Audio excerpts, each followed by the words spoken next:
안녕 들어가십니까? 예.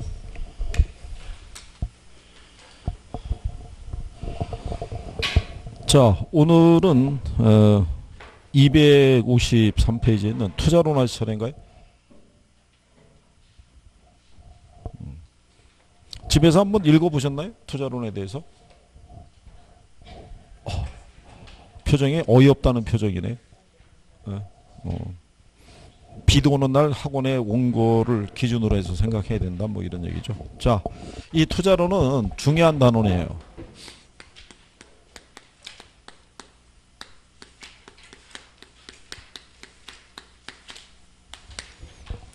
이게 이제 그 편지 안에 보시게 되면은 맨 뒤에 감정평가론이라고 있는데요. 감정평가론은 시험 그 구성상 40문제 대비 15% 내외를 내도록 되어 있어요. 그러니까 매년 6개에서 7문항 정도 나오는데 얘도 비슷해요. 얘도 매년 6문항에서 한 7문항 정도가 출제가 된다라고 생각하시면 돼요. 그래서 이제 여러분들의 시험 목차를 보시게 되면요.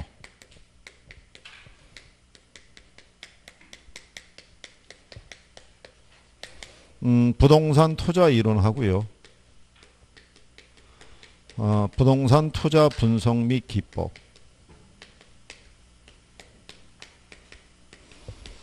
이렇게 목차는 두 가지로 구성이 되어 있어요. 두 가지로.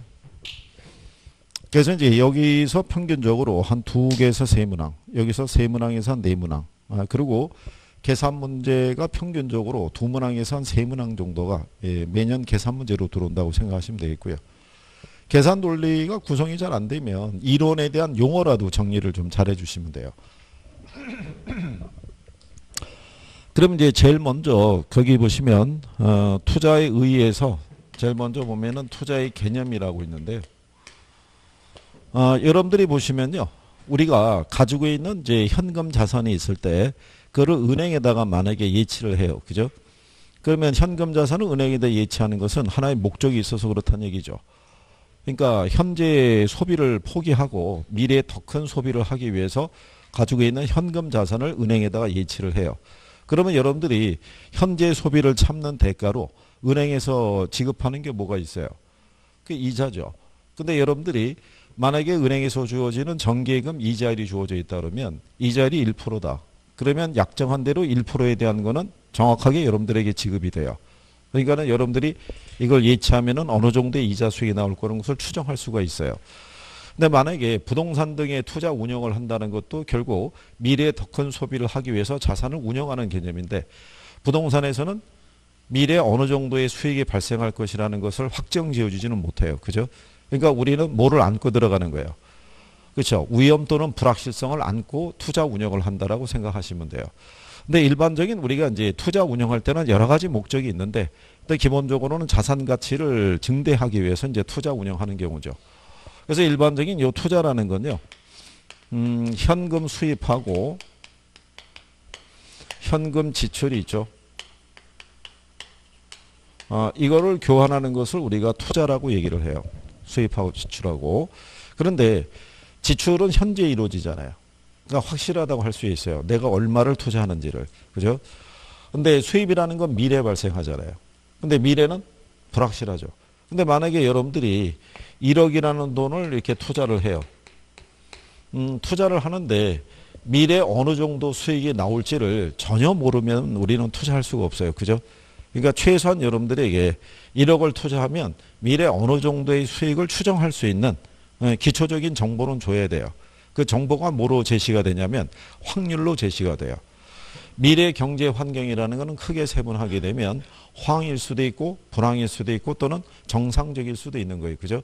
거기에 따른 각각의 확률이 여러분들에게 정보로 제시가 되는 거예요. 그럼 여러분들은 그거를 평균값을 내서 뭐를 추정하냐면요, 이걸 추정을 해요.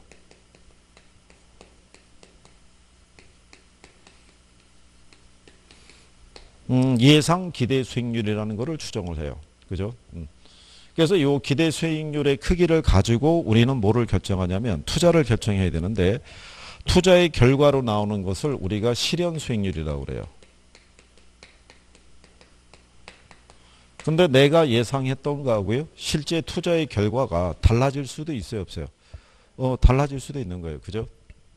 이번에 저기 중국에서 삼성전자 애들이 광동 근처에 있는 어느 도시에서 한 20년간 공장 운영하다가 걔네가 철수했어요. 철수한 지 한 6개월 지나니까 지역 경제가 완전히 피폐해졌다는 거예요. 그 왜냐면 걔네가 고용한 근로자가 한 15,000명에서 2만 명 정도 되면 기숙사가 그 정도로 수용할 수 없으면 주변에 뭐가 들었으냐면 임대 부동산들이 쭉 들어섰을 거 아니에요. 그게 전부 만실이었다가 걔네가 철수하니까 어떻게 되겠어요? 그럼 공실이죠 뭐. 그죠? 그 근처에서 식당 하던 사람도 한 달 평균 뭐 수입이 한 뭐 600, 700 뭐 이렇게 떨어졌는데 지금은 뭐 한 몇만 원, 10몇만 원 이렇게 올리기도 힘들대요. 일단 뭐가 없으니까. 수요가 없으니까. 근데 분명한 거는 걔네가 철수하기 1년 전에 거기 또 투자한 사람도 있어요, 없어요? 투자할 때 나름대로 추정했을 거 아니에요. 이거 투자하면 얼마 벌을 것이다. 근데 걔네가 갑자기 사라지니까 내가 예상했던 결과로부터 전혀 다른 결과가 이렇게 초래될 수도 있어요, 없어요? 있죠. 이걸 위험이라고 그래요. 투자자가 투자하기 전에 기대했던 거랑 전혀 다른 결과가 나타나게 되는 것을 그걸 우리가 위험. 그럼 우리는 그러한 위험이 있죠. 갑자기 거기 있던 지역 경제를 대표하고 있던 기업이 다른 곳으로 이주하거나 폐쇄하는 경우 있잖아요. 그죠? 그럼 그런 리스크를 겪지 않으려면 어떻게 하면 되겠어요? 사업 안 하면 돼요. 간단한 거예요. 사업 안 하면 내가 겪을 일이 뭐 있어요. 그죠? 근데 사업을 하면 겪어야 돼요. 그렇죠? 그러면 나는 그런 리스크에 대한 대가를 요구해야 되겠죠. 그렇잖아요?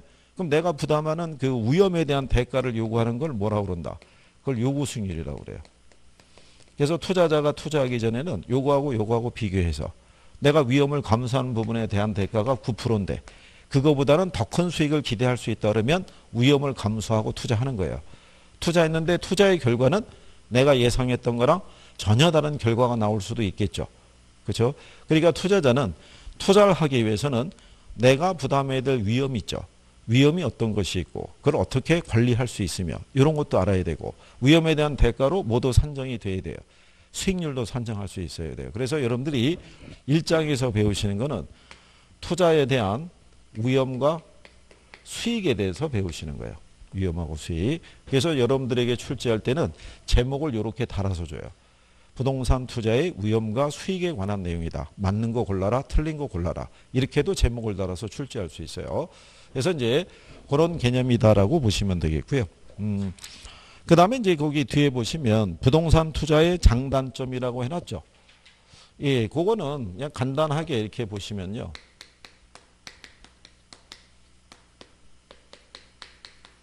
이게 어떻게 보면은 부동산 투자의 특징이라고도 생각하시면 돼요. 자, 거기 보면 자본이득과 소득이득을 향유할 수 있다고 그러죠.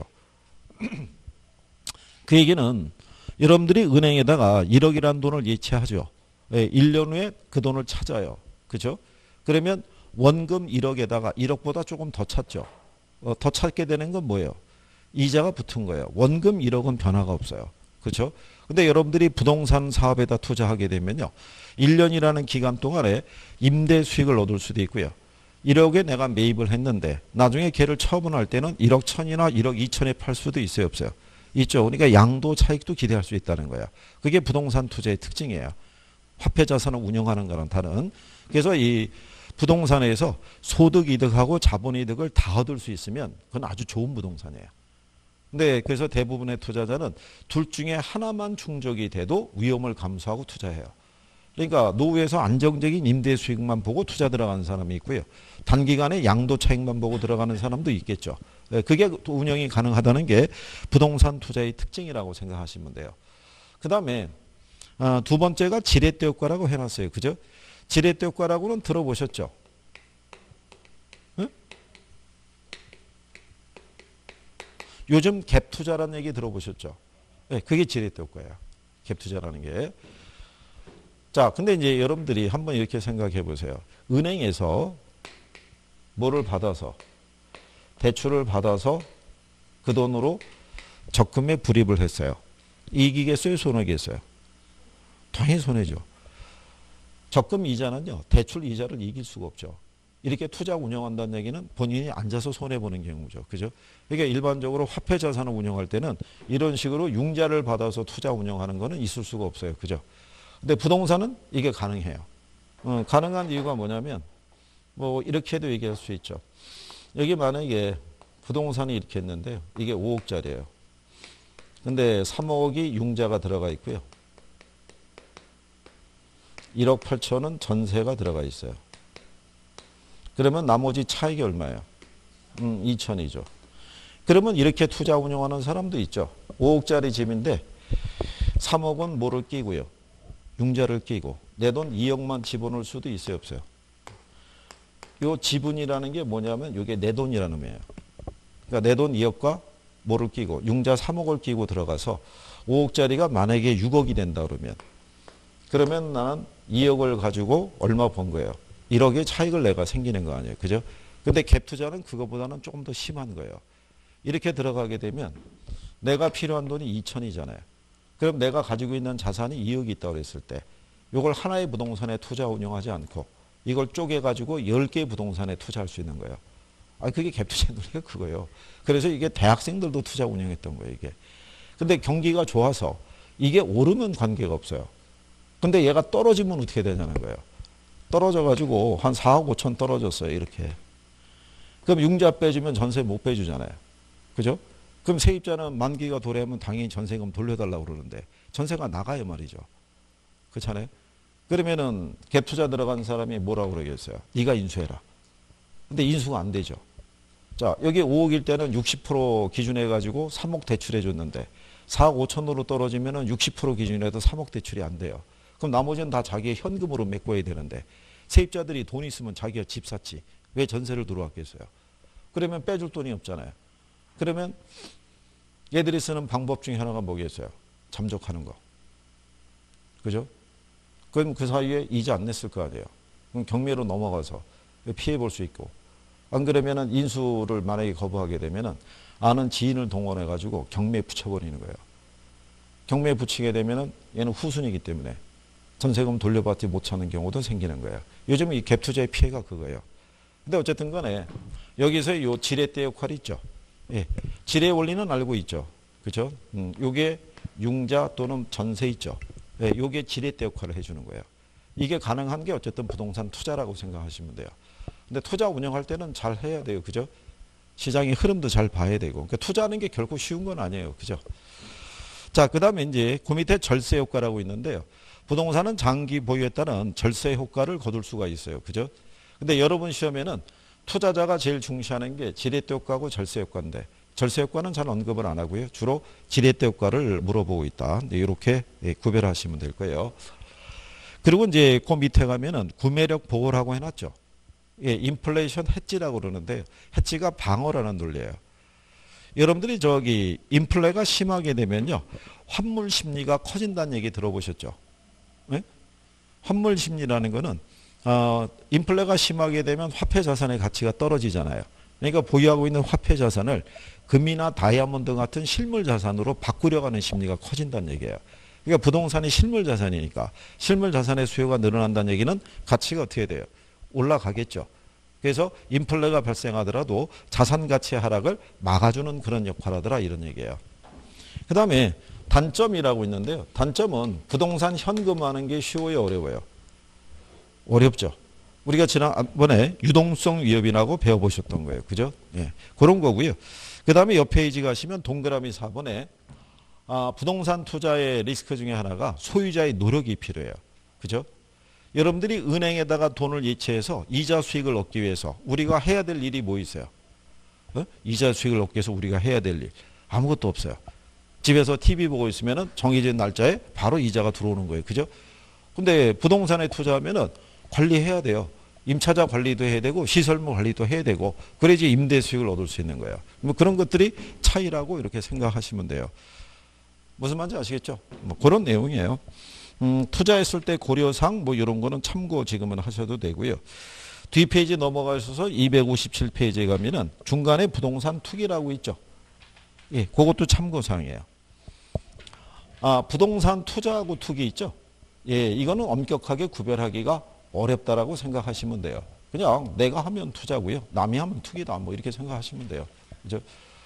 아니, 경기가 안 좋잖아요. 안 좋으면은 정부는 각종 규제를 완화시켜 가지고 투자를 유치를 해요. 적극적으로. 근데 너무 경기가 과열되다 싶으면은 갑자기 규제가 확 들어가면서 투자로 들어왔던 사람들이 투기꾼으로 몰리는 경우도 있어요.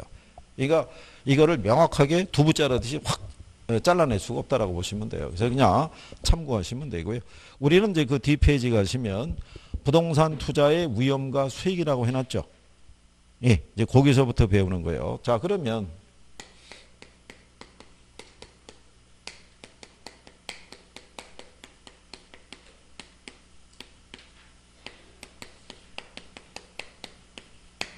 제일 먼저 나오는 게 위험이에요. 그렇죠? 예. 자, 그래서 이제 투자의 위험을 볼 때 위험의 개념이라고 있어요. 위험이라는 것은요, 뭐라고 얘기를 하냐면요, 투자자가 예상한 거 하고요, 실제 결과가 다른 결과가 나타날 수도 있어요, 없어요? 있을 거 아니에요. 그래서 거기 세 번째 줄에 보면 실현된 결과가 예상한 결과를 벗어날 가능성을 뭐라 그런다? 그걸 위험이라고 그래요. 투자자는 투자를 하기 위해서 뭐를 해요? 아까 얘기했었죠. 예상 기대 수익률을 우리가 추정하는데 그 결과는 내가 예상했던 거하고 유사할 수도 있지만 내가 예상했던 거하고 전혀 다른 결과가 나타날 수 있어요, 없어요?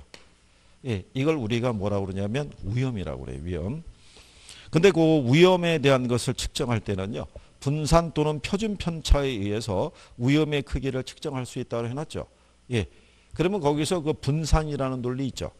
그게 통계학적인 용어로 투자자가 예상한 거와 실현된 결과가 달라질 가능성을 우리가 통계학적인 용어로 분산이라고 그래요. 그러니까 같은 뜻이라고 보면 되겠죠. 그럼 표준 편차라는 건 뭐냐면 기대 수익으로부터 벗어나는 변동성의 크기를 나타내는 거예요. 그게 나중에 이제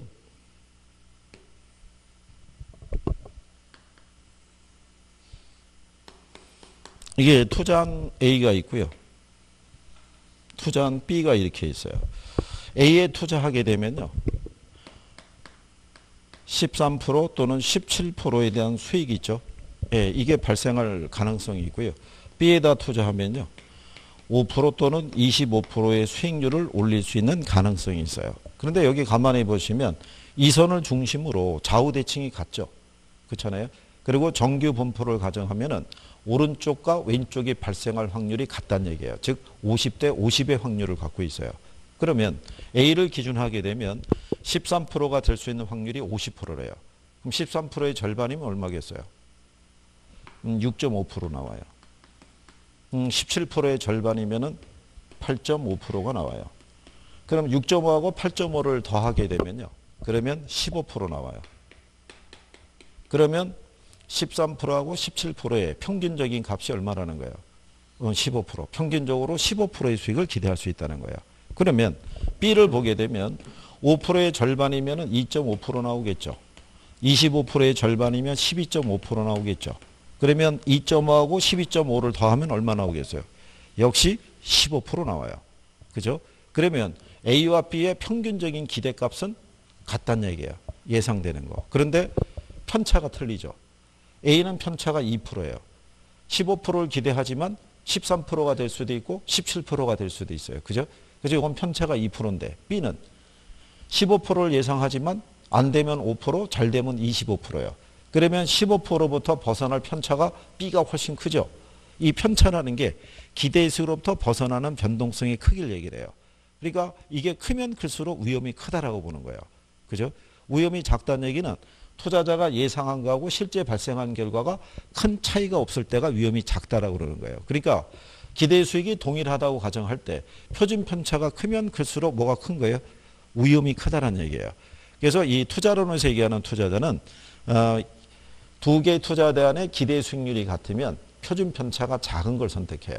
그래서 표준 편차라는 것은 기대에서 벗어나는 변동성의 크기를 측정하고 표준 편차가 크면 뭐가 크다? 위험이 큰 거예요. 이해하시겠나요?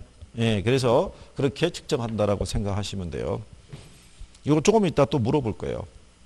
좀 이따 다 지워지고 난 다음에 다시 한 다음에 또 물어보는 거예요. 그죠? 그러면 당황하죠. 조그만 거 했는데. 그렇잖아요.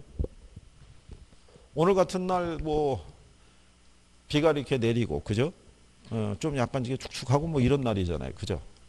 이런 날 저기 우울한 표정을 짓고 있으면 과거가 복잡한 사람들이에요. 그러니까 표정 관리를 잘 해주셔야 돼요. 그죠?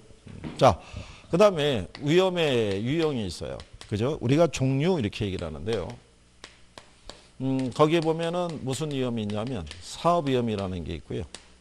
그 다음에 금융 위험이라고 있는데 일단 가장 위험 중에서 가장 대표적인 게 두 가지예요. 사업 위험을 영문상에서는 비즈니스 리스크라고 그래요. 그래서 어느 학자가 번역할 때는 경영 위험이다 뭐 이렇게도 번역한 게 있는데 그냥 일반적인 사업 위험이라고 보시면 돼요. 그죠? 이 사업 위험이라는 게 아까 제가 왜 S전자 얘기했었죠. 예, 그런 경우에 발생하는 걸 사업 위험인 거예요. 갑작스러운 경기 침체로 인해서 수익률이 악화되는 경우 있죠. 그럴 때 나타나는 걸 무슨 위험? 사업 위험. 그럼 사업 위험을 겪지 않으려면 어떻게 하면 된다? 사업 안 하면 되는 거예요. 근데 사업하면 겪어야 돼요. 그렇지 않겠어요? 그래서 이런 거 겪기 싫은 사람이 자산을 그냥 은행에만 넣어놓는 사람도 있는 거예요. 불안하니까. 마이너스 금리라도 좋다. 원금만 안 까먹으면 된다. 뭐 이런 논리가 되는 거예요. 근데 솔직히 거기를 벗어난다면은 원금 손실이 발생할 수밖에 없어요. 이번에 왜 은행에서 DLP인가 해가지고 왜 그 파생 그 펀드인가요? 뭐 거기에 이렇게 투자 운영한 것 있죠. 그 운영했을 때 그 되게 복잡한 거거든요. 근데 그 설명을 들었었을 때 그 투자를 권유받았을 때 대부분의 잘 모르는 사람들은 그거를 틀림없이 물어봤을 거예요. 원금은 보장받을 수 있느냐? 그걸 물어봤을 거예요. 그죠? 근데 그게 원래 또 그런 거예요. 경기가 좋아져 가지고 그게 뭐 독일의 예를 들어서 그 주가하고 뭐 채권 금리하고 연계해서 그 운영한 건데 그게 예정대로 돼 가지고 수익이 났으면 그냥 묻혀서 넘어가는 건데 문제는 원금이 줄어들어든다는 데 문제가 있던 거죠. 그게. 근데 어쨌든 간에 뭐 80% 보상 뭐 그 정도라고 그러니까 또 두고 봐야죠. 자, 그 다음에 사업 위험이 이제 그런 개념이라는 것만 알아두시면 되겠고요. 종류가 여러 가지 있는데요. 지금은 세부적인 것까지는 하실 필요가 없고. 예. 그러니까 요거는 시장의 불확실성에서 야기되는 위험이에요. 이게 사업 위험이라고 보시면 되고요. 금융 위험이 있죠. 금융 위험. 여기 금융이라는 게 자금 융통의 줄임말이에요. 자금 융통. 근데 여러분들이 보시면 우리가 부동산에 투자할 때요. 내 지분만 집어넣고 전액 지분으로만 투자할 수도 있어요. 그 지분이 아까 내 돈이라고 그랬죠. 근데 돈이 부족하면은 대출 받을 수도 있어요, 없어요? 있을 거 아니에요. 그걸 우리가 용어상에서 저당이라고 그래요. 그러니까 저당이라는 의미는 뭐를 받아서 투자 운영한다는 거예요. 대출 받아서. 그죠? 이 대출 받으면 이게 발생하는 거예요. 리스크가. 그러면 사람들이 대출을 받는 이유 중에 하나가 지렛대 효과 있죠. 예, 저거를 기대하기 위해서 대출을 받아서 투자 운영하는데 예상했던 만큼 수익이 안 나올 수도 있어요, 없어요? 그러면 고스란히 원금과 이자의 상환 부담이 발생하겠죠. 그게 금융위험인 거야. 그죠? 그러면 금융위험을 겪지 않으려면 어떻게 하면 돼요? 돈 안 빌렸으면 되는 거예요. 돈 안 빌렸으면. 전액 내 지분으로만 투자하면 금융위험은 발생하지 않는 거예요. 그죠? 무슨 말인지 아시겠죠? 차입하면 발생하는 게 무슨 위험? 그게 금융위험이라고 생각하시면 돼요. 그래서 요 금융위험상에서 우리가 지렛대 효과라는 것도 측정할 수 있어야 된다. 근데 우리가 지렛대 효과의 개념이라고 그랬을 때 거기 259쪽에 가면 금융위험에 니은에 가면 지렛대 효과라고 있죠. 예, 거기 의의를 보면 레버리지 효과란 타인 자본을 이용할 때. 그죠? 그 타인 자본이라는 게 결국 부동산에서는 융자 또는 전세 끼고 투자 운영하는 것 있죠. 예. 요게 커지면 커질수록 레버리지 효과도 커질 수 있어요. 많은 수익을 올릴 수도 있지만 안 될 경우에는 상대적으로 상환 부담이나 이런 것들 커질 수가 있겠죠. 그래서 그런 개념 정도 여러분들이 알아두시면 돼요. 요 지렛대 효과를 우리가 얘기하려고 그러면 계산 논리도 해야 돼요. 근데 지금은 굳이 뭐 계산 논리 안 하셔도 되니까. 그 다음에 이제 뒤로 넘어가시면은 3번에 법률적 위험 뭐 이런 것 있죠. 예, 이번에 정부가 부동산 이 대책을 또 발표를 했죠. 예, 뭐 이런 것들이 법률적 위험이라고 보시면 돼요. 지금은 이제 그 강남, 서울에서 15억 정도 되는 애들은 대출이 이제 전혀 안 된다고 봐야 되고요. 그 다음에 우리나라에서 고가주택 기준에 썼던 게 그게 이제 공시가격 예를 들어서 한 9억 정도를 기준으로 했는데 그걸 시가로 바꾼 거죠. 9억으로. 그죠? 공시가격 9억이면은 시세로 따지면 한 13억, 14억짜리인데 그걸 시세로 땡겨버렸으니까. 그래서 세금이나 이런 부담이 좀 더 커질 수 있고 그런 것들이 투자자의 수익률에 악영향을 줄 수도 있어요, 없어요? 있는 거죠. 근데 그건 투자자 입장에서는 어떻게 할 수 있는 위험이 아니잖아요.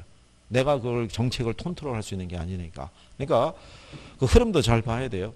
그래서 이런 위험들이 있다라고 여러분들이 생각하시면 돼요. 그러니까 지금은 사업 위험이 있고 무슨 위험이 있다.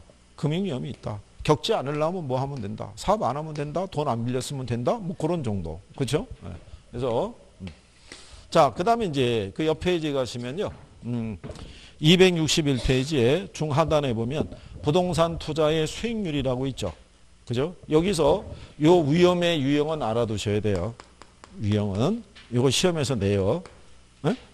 시험에서. 그러니까 유형은 별표 하나 해두시고. 그 다음에 이제 수익률에 대해서. 자, 수익률이라는 건요.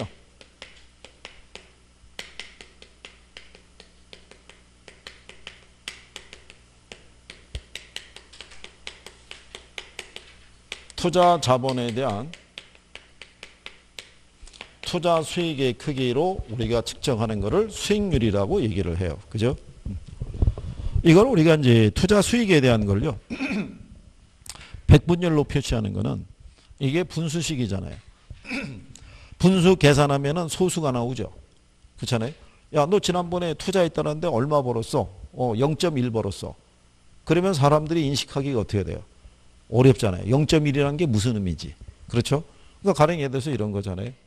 1억을 투자해서 수익이 1,000만 원 나왔어요. 1억에 1,000이면 얼마예요? 분수 계산하면 0.1 나와요. 곱하기 100 하면은 몇 프로? 10%. 그러면 0.1보다는 몇 프로로? 100분율로 우리가 환산해서 10%의 수익이 발생했다면 사람들이 인식하기가 좀 편하죠. 네, 그래서 이렇게 100분율로 이렇게 표시를 해주는 거예요. 그럴 때 여기 투자한 돈이 있죠. 네, 내 돈만 들어가서 이 수익이 나왔잖아요. 그러면 지분 투자에 대한 지분 수익이죠. 그럼 우리가 지분 수익률이라는 걸 계산할 수 있고. 근데 지분에다가 융자까지 끼어서 들어갈 수도 있어요, 없어요? 그러면 총 투자액에 대한 수익의 크기라고 그래서 종합 수익률 뭐 이런 식으로도 계산할 수 있어요. 이렇게. 뭐 그런 논리라고 보시면 되겠고요. 그다음에 요 수익률의 종류를 보시게 되면 기대 수익률이라는 게 있고요. 요구 수익률이라는 게 있고 그다음에 무슨 수익률? 실현 수익률이라는 게 있어요. 자, 그러면 여기서 일단 우리가 기본적인 거를 배워보실 때 여기에서 요 기대 수익률하고 요구 수익률이 있죠. 예, 얘네는 사전적인 개념이에요. 사전적. 그러니까 투자를 결정하기 전이 있죠. 얘하고의 비교를 통해서 투자 여부가 결정이 돼요. 근데 여기 있는 실현 수익률이라고 있죠. 예, 얘는 사후적 수익률이에요.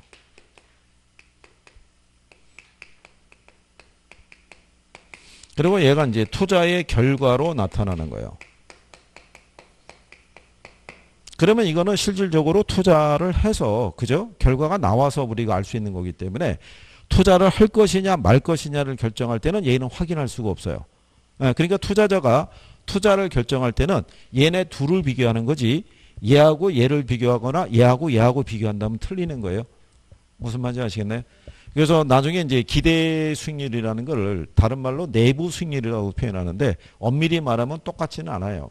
중개사 시험에서는 같다고 본 이제 개념인데 그러면 기대 수익률하고 이제 요구 수익률의 과정은 뭐냐면요. 뭐 이런 거예요.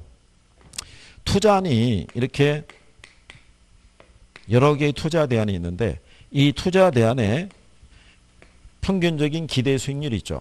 예. 얘가 10%, 얘가 8%, 얘가 7%, 얘가 6% 이렇게 돼 있잖아요. 그럼 우리는 일반적으로 무슨 안을 선택하냐면 기대 수익률이 제일 큰 A를 선택해야 되는 게 아닌가라고 얘기하죠. 그러면 얘는 여러 개의 이 복수의 투자안 중에서 기대할 수 있는 수익률이 얘가 제일 크잖아요. 얘가 제일 크더라도 투자자가 요구하는 수익률이 있죠. 네, 여기에 미치지 못하면 우리는 투자할 수 없는 거예요. 투자를. 그래서 그 얘기는 무슨 얘기냐면 요구 수익률이라는 것은요.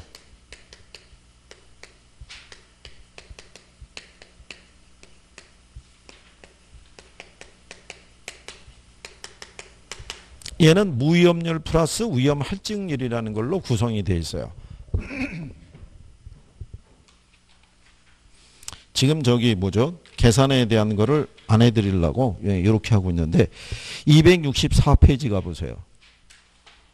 264페이지 가시면 하단에 위험과 수익의 상세관계 밑에 가면요. 박스에 요거 수익률은 무위험률 플러스 위험 할증률로 되어 있다고 해놨죠. 네, 교재 다 있는 거예요.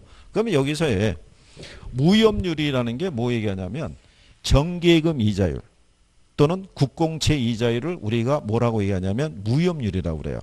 그죠? 여러분들이 만약에 정기예금에 돈을 넣게 되면은 이자 수익이 확실히 보장이 되죠. 국채를 매입해도 마찬가지죠. 그렇잖아요. 정부가 뭐 국민을 대상으로 사기칠 일이 없으니까. 그러니까 여기 있는 요 무위험률이라는 게 이게 만약에 국채 이자율이라고 가정하고요. 네, 이게 만약에 한 2% 줬다 이거예요. 이게 투자자 입장에서 보면 하나의 기회비용인 거예요. 예를 들어서 내가 부동산에 투자하지 않고 국채에 투자하게 되면 최소한 몇 프로, 2%의 수익률은 내가 얻을 수 있는데 내가 부동산에 투자한다는 얘기는 이걸 포기하고 들어간다는 얘기죠. 그러면 포기한 기회비용에 대한 대가를 수익률 산정할 때 반영하는 거예요. 그러니까 여러분들이 만약에 1억이라는 돈을 은행에다 예치하고 있을 때 이자를 2%씩 줘요. 근데 누군가 권유하는 거예요. 그 돈 빼가지고 나랑 같이 부동산에 투자하자. 그러면 거기다 투자했을 때 부동산에서 2%의 수익만 나온다고 그러면 나는 굳이 돈 뺄 이유가 없죠. 그럼 그 사람이 제안할 때는 최소한 2%보다는 어떻게 돼요? 그렇죠. 더 많은 수익이 제시가 됐을 때 한번 생각해 보겠다. 뭐 이렇게 가는 거 아니에요. 일단 그래서 투자자가 요거 수익률을 산정할 때는 무위험률을 기초로 해서 여기 보면 위험 할증률이라고 있죠. 요 위험이라는 게 조금 아까 얘기했던 사업위험 이런 거 얘기하는 거예요. 근데 사업위험은 내가 피할 수 있어요, 없어요? 피할 수 없는 거예요. 사업위험을 겪지 않으려면 어떻게 하면 돼요? 사업 안 하면 되잖아요. 근데 사업을 한다는 얘기는 내가 겪어야 되잖아요. 그죠? 그러면 사업위험에 대한 거 1%. 인플레가 발생하게 되면 돈의 가치가 떨어지니까 내가 예상한 수익이 안 나올 수 있어요. 그럼 거기에 대한 거 몇 프로? 1%. 이렇게 가산을 하는 거예요. 내가 부담하는 뭐가 커지면 위험이 커지면 뭐도 커지는 거예요. 얘도 커지는 거예요. 무슨 말인지 아시겠나요? 근데 만약에 시장에서의 국채 이자율이 2.5%로 올라가죠. 그럼 내가 포기한 기회비용이 커지는 거예요. 그러면은 뭐도 커지는 거예요. 요거 수익률도 커지는 거예요. 이게 2번 나온 거예요. 최근에. 그래서 무위험률이 상승은 요거 수익률을 하락시키는 원인이 된다. 그럼 틀리겠죠. 이해하시겠나요? 그러니까 이런 식으로 자, 내가 투자할 때 내가 포기한 기회비용과 위험에 대한 대가를 감안해서 최소한 그죠? 11%를 나는 요구해요. 근데 이 사업은 최대 몇 프로밖에 10%밖에는 기대할 수 없다 그러면 내가 굳이 위험을 감수하고 투자할 일이 있다 없다? 없는 거예요. 무슨 말인지 아시겠나요? 근데 내가 위험을 감수하고 투자하기 위해서 내가 요구하는 건 8%예요. 그런데 이 사업에서는 기대할 수 있는 게 10%예요. 그럼 내가 요구하는 수익보다도 더 큰 수익을 기대할 수 있잖아요. 그럼 나는 위험을 감수하고 뭐 할 수 있다? 투자할 수 있다는 거예요. 그죠? 그래서 여기서 중요한 거는요. 앞 페이지 돌아오셔서 어디냐면 262페이지 있죠? 262페이지 상단에 가게 되면 양가로 2번의 기대 수익률과 요구 수익률의 관계라고 있죠. 그걸 별표하시는 거예요. 그러니까 이제 시험에서 그걸 물어보는 거예요. 자, 종류가 있고 그 다음에 뭐가 있을 때 관계가 있을 때 기대 수익률이 뭐보다 크면요. 요구 수익률보다 크면은 투자를 뭐 하고요? 채택하고 반대의 경우가 되면은 투자를 기각한다 이런 얘기예요. 얘네 둘이 같아지는 거를 균형이라고 얘기를 해요. 균형 상태. 요게 나중에 균형으로 회귀하는 과정은 나중에 설명을 해드려요. 그러니까 지금은 요거라도 기억해 주시는 거예요. 기대 수익률과 요구 수익률을 비교했을 때 뭐가 클 때 기대 수익률이 요구 수보다 클 때 뭘 한다? 투자를 채택한다는 거예요. 그죠? 요건 시험 여러분 시험에서 아주 스탠다드하게 나오는 거예요. 오지선다를 구성할 때. 자, 그래서 이제 그런 내용을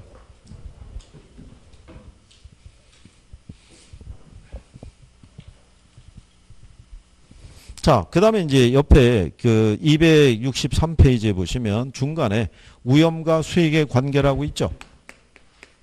지금 이제 이번에 입문 과정에서는요, 기초적인 용어에 대한 거를 이제 한번 접해 보시는 거예요. 처음에 계산을 하거나 복잡한 걸 하면은 여러분들이 흥미를 잃는다고요. 그렇지 않겠어요? 요즘도 가끔 후회가 물밀듯이 밀려올 때가 있는데, 그죠? 그렇지 않겠어요? 원래 이런 날 했을 때 그냥 뭐 커피 한 잔 내려갖고 음악 뭐 드라마 보든가 편하게 있어야 되는데 갑자기 옆에 놓인 책을 보면 한숨이 나오는 거죠. 내가 미쳤지. 무슨 생각이 들어서 이거를 하겠다라고 내가 설치됐는지. 그나저나 큰 소리는 쳐놨으니까 하기는 해야 될 것 같고 보면 막막하고 뭐 그런 거죠. 그죠? 그래요. 근데 결국은 그걸 이겨내야지 합격하는 거예요. 이겨내야지만. 어떻게 하겠어요? 제가 강권한 것도 아니고 여러분들이 제 발로 걸어와가지고 사인하고 다 하고 그랬는데, 그죠? 과거로 돌아가고 싶다면 그때로 가고 싶죠. 카드 내밀었을 때. 그죠? 다시 회수해가지고 없던 일로 해주세요. 뭐 이러고 싶은데, 그죠? 그러기에는 이미 시간이 좀 흘렀다는 얘기죠. 조금 있으면 2019년이 가는 거죠. 예. 그리고 우리 다음 주에 한번 보면은 해를 바꿔서 만나는 거예요. 그렇잖아요.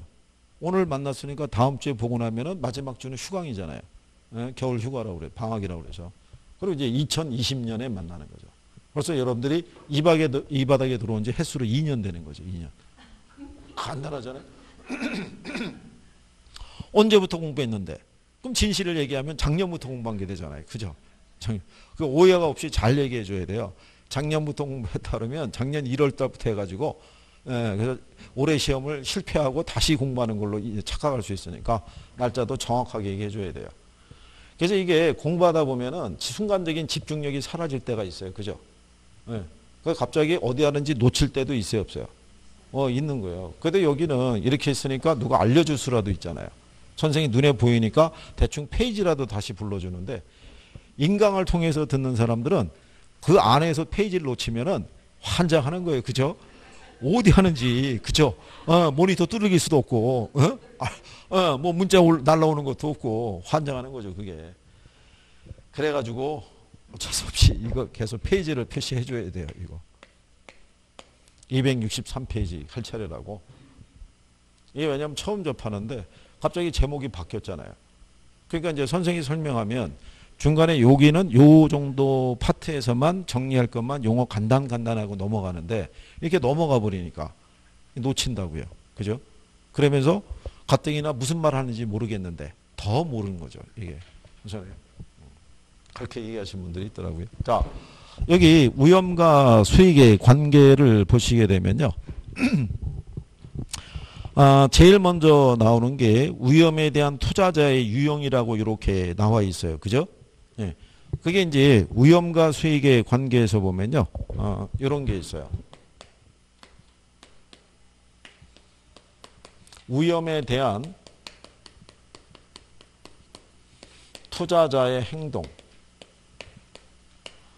이거를 태도라고 예전에는 이렇게도 얘기하는데요. 지금 행동이라는데 위험에 대한 투자자의 행동을 보시면요. 투자자들이 위험 혐오적인 행동을 해요.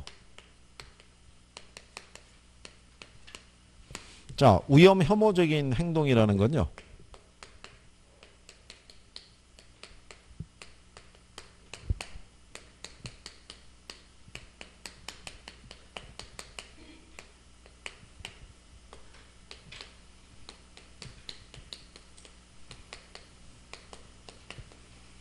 그냥 내용만 들으시면 투자자들이 위험 혐오적인 행동을 한다는 것은 조금 아까 설명한 거예요. 기대 수익이 동일한 두 개의 투자 제한이 있으면 뭐가 작은 거? 위험이 작은 거. 아까 여러분들이 이 그림 해보셨죠? 기억하나요? 두 개의 기대 수익률이 같잖아요. 그럼 뭐가 작은 애? 표준 편차가 작은 애 있죠. 그러니까 위험이 작은 걸 선택한다는 게 투자자들의 위험 혐오적인 행동이라고 그래요. 그러면 위험 혐오적인 행동을 하는 사람들은 위험을 감수하고 투자하겠어요? 안 하겠어요? 위험을 감수하고 투자한다 안 한다? 위험을 감수하고 투자하는 거예요. 아까 우리가 사업 위험은 어떻게 하면 내가 겪지 않을 수 있다 그랬어요. 사업 안 하면. 근데 사업하면 감수해야 되잖아요. 그죠? 그러면 내가 그 사업 위험을 감수하고 투자할 때는 투자자는 그냥 투자하지는 않겠죠. 거기에 상한은 뭐를 요구하겠어요? 대가를 요구하는 거예요. 뭘 요구한다? 대가. 그러면 위험을 감수할 만한 뭐가 주어져야 돼요? 대가가 주어져야겠죠. 그래서 지금 배우신 게 뭐냐면 기대 수익률하고 요구 수익률을 비교한 거예요. 그래서 내가 위험을 감수하는 부분에 대한 대가가 반영되어 있는 요구 수익률보다도 더 큰 수익을 기대할 수 있으면 나는 위험을 감수하고 뭐 할 수 있다? 투자할 수 있다 이런 얘기인 거예요. 무슨 말인지 아시겠나요? 그래서 위험을 감수하고 투자할 때는 반드시 뭐를 요구한다? 대가를 요구해요. 그래서 뭐를 높여서 대처하냐면요. 요구 수익률이 점점 높아지는 거예요. 요구 수익률은 무위험률 플러스 위험 할증률로 돼 있죠. 그러니까 그 위험 할증률이 커지는 거예요. 그래서 요구 수익률을 높여서 대처한다고 그래요. 높여서. 네. 그럴 때 거기 보면은 위험에 대한 이 투자자의 유형이라고 나와 있어요. 그죠? 그래서 그 유형을 보면요. 위험 회피형이 있고요. 위험 중립형이 있고요. 그 다음에 위험 추구형이라고 있어요. 자, 세 가지 유형의 투자자가 있는데 이 중에 어떤 투자자가 가장 합리적인 투자자겠어요? 응? 위험 회피형, 중립형, 그 다음에 위험 추구형에 세 가지 유형이 있으면 어느 게 제일 합리적이다? 응? 자, 얘를 빼고 얘기해 보는 거예요. 얘를 빼고. 응? 얘가 되는 거예요. 얘가. 이게 상식으로 들어가면 얘가 돼요. 중립이니까. 얘는 뭔가 비겁해 보이고. 그죠? 얘는 뭔가 무리한 것 같은 생각이 드는 거예요. 그죠? 그 출제자가 이런 걸 선호해요. 이런 걸. 그죠? 위험 중립형적인 투자자는 누구냐면 생활신조가 가늘고 길게 살자 이런 거예요. 은행에만 돈을 넣어놓는 거예요. 은행에만. 위험은 전혀 감수하지 않는 그런 스타일인 거예요. 그죠? 그 다음에 위험 추구형이 있죠. 네, 이 사람은 위험을 즐기는 사람이에요. 여러분들이 알고 있는 L로 시작되는 복권이 있죠. 네, 이거 사는 사람들이에요. 자, 여러분들이 L이라는 그 복권이 있잖아요. 네, 이 복권에서 1등이 당첨될 확률이 있죠. 그게 한 815만 분의 1인가 뭐 이 정도 돼요. 그죠? 근데 길 가다가 벼락 맞을 확률이 50만 분의 1이에요. 그러면 벼락을 몇 번을 맞아야 이게 한 번 된다는 거예요. 근데 매주 당첨자가 나오죠. 그 양반들은 1,000원을 타고 태어난 사람이에요. 전생에 나라를 뭐 몇 개를 구했다거나 아니면 조상에 음덕이 있어서 뭐 이렇게 우리나라 기준하면은 그런 개념이지 확률로 보면은 확률이 제로인 게임이에요. 다만 일주일의 행복이라는 거죠. 이 사람은 그 게임에 투자했을 때 될 확률보다는 안 될 확률이 훨씬 크잖아요. 리스크가 엄청 크잖아요. 그죠? 근데 그냥 즐기는 거죠. 우리나라 사람들 그냥 일주일의 행복이라고. 그렇잖아요. 근데 학원가에서는 매년 7월이 넘어가면 학원 주변에 이 판매량이 늘어요. 하다 보니까 힘들거든요. 자신이 없거든요. 그럼 하나 사보는 거예요. 이것만 되면 내일부터 안 나온다고 그냥 매년 판매량이 급증을 해요. 그때가 되면. 근데 됐다고 하는 사람 한 번도 본 적이 없어요. 그만큼 확률이 없다고 봐야 돼요. 그러니까 열심히 공부하는 게 더 확률이 높은 거예요. 어? 그리고 여기 이런 거 판매하는 데가 있는지 모르겠는데 괜히 여기서 사고 있을 때 학계론생이 그 앞을 지나가고 있을 때 괜히 부르거나 아는 체 하면 곤란한 거예요. 그죠? 저 양반이 저거 사는데 부른다는 얘기는 자기가 민망하니까 같이 한 장 사자는 얘기잖아요. 그죠? 그럼 확률 제로돼 그걸 또 사야 되는 불상사가 있으니까. 그러면 여기서 얘기하는 가장 합리적인 건 이 사람이에요. 이 사람이 이런 행동을 하는 사람이에요. 기대 수익이 동일한 두 개의 투자 대안이 있으면 뭐가 작으네? 위험이 작으네. 근데 자기가 부담하는 위험이 커지면 반드시 대가를 요구하는 사람인 거예요. 그걸 우리가 뭐라고 그런다? 위험 회피형. 그래서 위험 회피적인 투자자는요. 자기가 부담하는 위험이 커질 때 요구 수익률을 낮춘다 그러면 무조건 틀리는 거예요. 무슨 말인지 아시겠어요? 요구 수익률은 무위험률과 위험 할증률의 합으로 돼 있잖아요. 그러니까 위험이 커지면 요구 수익률도 반드시 어떻게 돼요? 높아져야 되는 거예요. 그걸 낮춘다 그러면 틀리는 거예요. 요걸 이제 나중에 여러분들이 기억하시면 되겠고. 자, 그 다음에 이제 뒤로 넘어가시면요. 위험과 수익의 상세 관계라고 있죠. 거기 264페이지 중하단에 가면 2번에 지금 이제 용어 이렇게 해보시는 거예요. 그러니까 이번에는 투자론에서 일장을 중심으로 한번 이렇게 접해보시는 거예요. 이거를. 이걸 한 번에 투자론을 다 한다고 그래가지고 여러분들이 다 받아들일 수 있냐면 그렇진 않아요. 근데 이게 차분히 설명을 듣고 용어를 뭐 하는 게 중요해요. 이해하는 게 중요해요. 이해하면은 이 내용들이 다 정리를 할 수 있어요. 안 그러면 외워야 되잖아요. 네, 외우는 거 위험한 거예요. 네, 외워서 접근하지 마시고. 위험과 수익의 상세관계는요. 거기 교재에 해놨어요. 일반적으로 위험과 수익은 무슨 관계다? 비례관계라고 그래요. 근데 여기서 유의할 점은 일반적이라는 거예요. 그 얘기는 반드시 비례하지는 않는다는 얘기예요. 자, 얘가 비례관계라는 얘기는요. 위험과 뭐가 있을 때? 수익이 있을 때. 위험이 커지면 그만큼 수익도 클 것이고 위험이 작으면 뭐도? 수익도 작다고 그랬을 때 이게 항상 일치하진 않아요. 위험이 크다고 내가 부담하는 위험이 커진다고 수익이 반드시 커지리라는 법도 없고요. 내가 부담하는 위험이 작다고 반드시 수익도 작게 나타날 것이라는 것은 없다는 얘기예요. 적은 위험을 부담하고도 높은 수익을 얻을 수도 있어요, 없어요? 그래서 일반적으로 위험과 수익은 비례관계다. 이렇게도 여러분 시험에 인용한 적이 있어요. 그죠? 네, 그래서 투자자가 조금 아까 얘기한 대로 뭐를 산정할 때요? 요거 수익률을 산정할 때는 무위험률에다가 뭐가 플러스가 되는 거예요. 예, 위험 할증률로 이렇게 구성이 되어 있는 거예요. 그죠? 그러니까 여기서 요 위험이라는 게 아까 사업위험과 같이 투자자 입장에서 보면은 피할 수 없는 위험이라고 그래요. 예, 그래서 얘가 커지면은 얘가 커지고 무위험률이 커져도 뭐가 커진다. 요거 수익률이 커진다는 거는 기본적으로 알고 계셔야 돼요. 예, 모의고사나 이런 데서도 선생들이 활용을 해줄 거라고요. 이해하시겠나요? 그런데 여기 있는 위험 할증률 있죠. 위험에 대한 대가 있죠. 대가.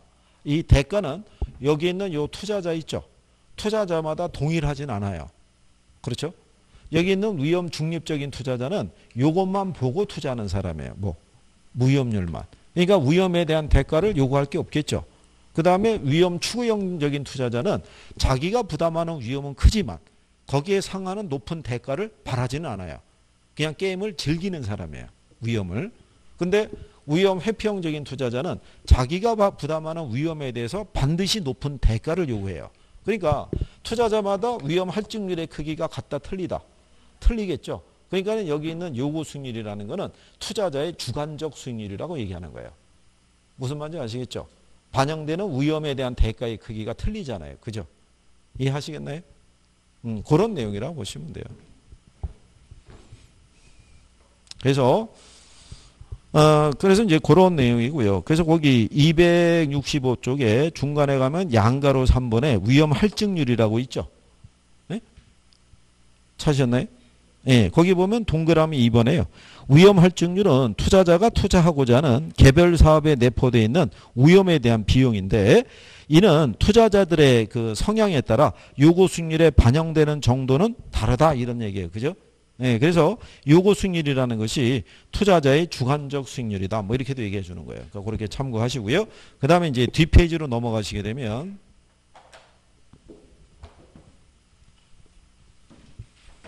투자론이 용어만 정확하게 하시면요. 계산에 대한 거를 못 하시더라도 최소한 반타작 이상은 할 수 있어요. 용어는 쉽게 나오니까.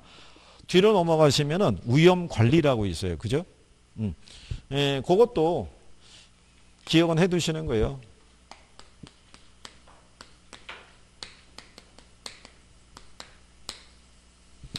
자, 위험 관리라고 그랬을 때요. 위험에 대한 거를 이렇게 얘기를 해요.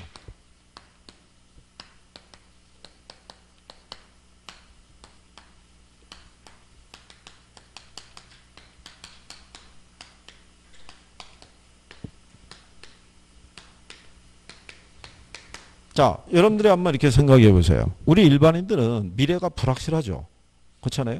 미래에 내 사업이 어떻게 될지, 내 직장이 어떻게 될지, 내 건강이 어떻게 될지, 또 애들의 건강, 뭐 여러 가지 어떤 불확실성이 존재하잖아요. 근데 그 중에 뭐 하나라도 잘못이 되면은 내가 얻는 타격이 상당히 크죠. 그래서 그런 타격으로부터 손실을 줄이기 위해서 일반인들이 선택하는 가장 기초적인 게 뭐겠어요? 요즘 TV 틀면 막 나오는 거. 보험이에요, 보험.